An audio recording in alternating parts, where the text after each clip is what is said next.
اعوذ باللہ من الشیطان الرجیم بسم اللہ الرحمن الرحیم قالوا لن يدخل الجنة الا من كان هودا او نصارا۔ اب دیکھیے جب یہ نئی امت اب تشکیل پا رہی ہے تو یہودی اور نصرانی جو ایک دوسرے کے دشمن تھے مسلمانوں کے مقابلے میں جمع ہو گئے۔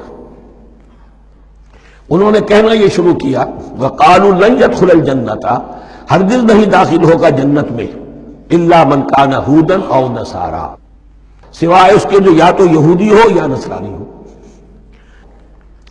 وقالوا لن يدخل الجنة الا من كان هودا او نصارا تلك امانيهم، یہ لفظ دوبارہ آ گیا، یہ ان کی خواہشات ہیں، من گھڑت خیالات ہیں، ان کی وشفل تھنکنگ ہے۔ قل ہاتوا برہانکم ان کنتم صادقین، کہو ان سے لاؤ کوئی دلیل اگر تم سچے ہو، دلیل کتاب سے لاؤ، کہیں تورات میں لکھا ہے یہ، کہیں یہ انجیل میں لکھا ہے، جو تورات اور جو انجیل تمہارے پاس ہے اسی میں سے دکھا دو کہ یہ لکھا ہوا ہو، کہیں لکھا ہوا نہیں۔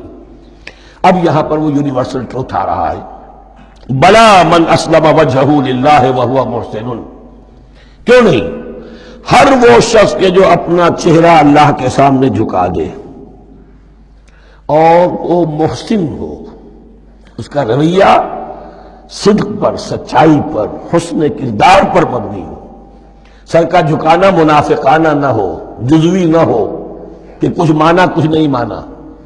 بلا من اسلم وجہہ للہ وہو محسن فلہ اجرہ عند ربہ، تو اس کے لیے اس کا اجر محفوظ ہے اس کے رب کے پاس۔ فلا خوف علیہم ولا هم یحزنون، نہ ان پر کوئی خوف ہوگا اور نہ ہی وہ حزن سے دوچار ہوں گے۔ یہ دوسری آیت ہے کہ جس سے کچھ لوگوں نے استدلال کیا ہے کہ ایمان بالرسالت ضروری نہیں ہے۔ اب دیکھیے اس کا جواب وہی ہوگا، نمبر ایک تو یہ ہر جگہ پر ساری چیزیں بیان نہیں کی جایا کرتی، کوئی چیز کہیں بیان کی گئی، کوئی کہیں بیان کی گئی ہے۔ کتاب کو لینا ہے تو پوری کو پوری ایک کتاب کی حیثیت سے۔ دوسرا یہ کہ یہ سارا سلسلہ کرام جو ہے جو دو بریکٹس کے مابین آ رہا ہے، اس میں پہلے سے ہے وَآمِنُوا بِمَا أَنزَلْتُ مُصَدِّقًا لِمَا مَعَكُمْ وَلَا تَكُونُوا أَوَّلَ كَافِرٍ بِهِ، تو وہ تو ضرب کھا رہی ہے اس پورے کے پورے مضامین کے سلسلے سے جو ان دو بریکٹوں کے درمیان آ رہا ہے۔ اب دیکھیے ایک طرف تو ان کا کہنا یہ تھا کہ جنت میں داخل نہیں ہوگا مگر وہی جو یہودی ہو یا نصرانی ہو۔ اب عمل کیا ہے؟ وقالت اليہود لیست النصارى علی شیء، یہودی کہتے ہیں نصارہ کی کوئی حیثیت نہیں، کوئی بنیاد نہیں، کوئی جڑ نہیں۔ وقالت النصارى لیست اليہود علی شیء، اور نصارہ کہتے ہیں کہ یہود کی کوئی بنیاد نہیں، بے بنیاد لوگ ہیں، کوئی حقیقت ان کی حقانیت ہے ہی نہیں۔ وہم یتلون الکتاب، اور مزہ یہ ہے کہ دونوں ایک کتاب پڑھ رہے ہیں۔ اولڈ ٹیسٹمنٹ تو مشترک ہے یہودیوں میں اور عیسائیوں میں، یہ بہت اہم نقطہ ہے۔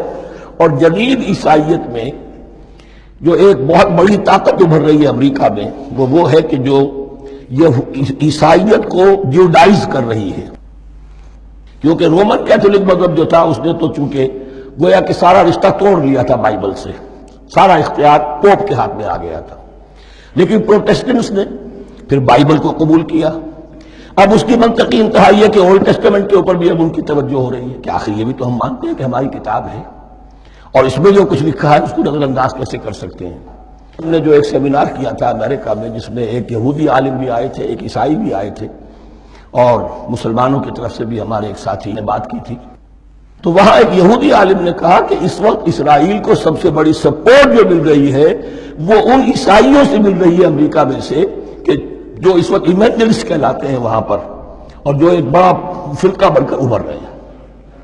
بہرحال یہ ان کا طرز عمل ہے۔ وَهُمْ يَتْلُونَ الْكِتَابَ، اور وہ دونوں کے دونوں کتاب کے پڑھنے والے ہیں۔ كَذَلِكَ قَالَ الَّذِينَ لَا يَعْلَمُونَ مِثْلَ قَوْلِهِمْ، اسی طرح کہا تھا ان لوگوں نے کہ جو کچھ بھی نہیں جانتے انہی کی سی بات کہی تھی، یعنی یہ اشارہ ہے مشرکین مکہ کی طرف۔